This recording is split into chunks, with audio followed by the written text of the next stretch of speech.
Hey dears, welcome back to our channel. আমি ঋতু চলে এসেছি সকাল সকাল আর একটা নতুন ব্লগ নিয়ে। আজকের ব্লগটা আমি আমার স্টুডেন্টদেরকে দিয়ে স্টার্ট করলাম।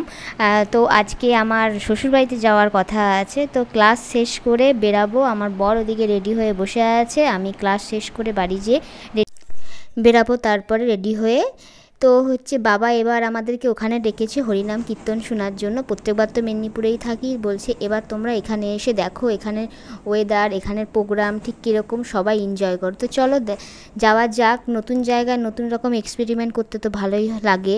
তো এইদিকে দেখো ওয়েদারটা এতটাই সুন্দর সেদিনকার ওয়েদারটা ছিল। চারিদিকটা কুয়াশা, মানে আমরা সকালে বেরিয়েছি একটু দেরি করেই, কিন্তু তারপরও কতটা কুয়াশা ছিল এই পাশে।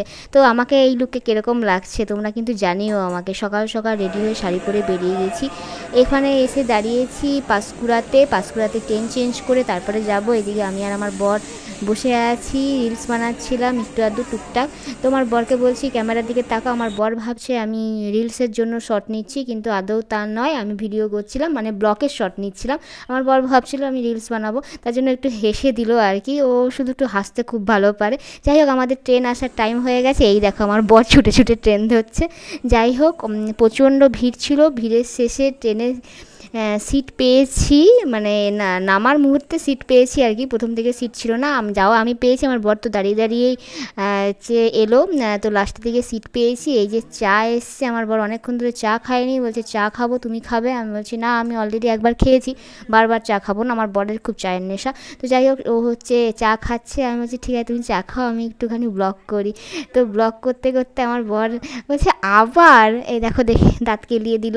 যাই হোক, তো চলো ব্লগটা তোমরা এনজয় করো, কারণ আমি ওখানে যাচ্ছি। প্রত্যেকবারই এখানের প্রোগ্রাম দেখি, তো ওখানে ঠিক কীরকম হয় বাবা বলছে মা বলছে খুব সুন্দর হয়। তো আমার বড় যায়নি কোনোদিনও, তো দেখা যাক। এইদিকে দেখো আমার বরমশাই ঘুমিয়ে পড়েছে, আমার হাতটা ধরে ঘুমিয়ে পড়েছে। না আমার হাত ধরেনি, আমি ওর হাত ধরেছিলাম, যদি আমার বরটা পালিয়ে যায় তার জন্য। তো এই দেখো পুরো নাক ডেকে ডেকে ঘুমোচ্ছে, আর আমার তো ট্রেনে বাসে একদমই ঘুম হয় না। এদিকে ওকে বলবে না আমি ঘুমাইনি, আমি এমনি শুয়েছিলাম। তো যাই হোক, অনেকেই জিজ্ঞাসা করছিলে আমার শ্বশুর বাড়ি কোথায়, তো আমি নিজেও ভুলে যাই। তো আমার শ্বশুর বাড়ির জায়গাটার নাম যেই প্ল্যাটফর্মে নামি সেটা হেরিয়া।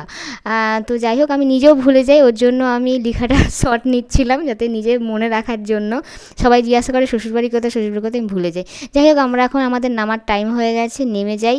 ওইদিকে ভাই এসেছিলো আমাদেরকে নিতে। এই দেখো প্রথমে তোমাদেরকে মহাপ্রভুর দর্শন করালাম, নেক্সট ব্লগে পুরোটা দেখাবো। তো চলো টাটা।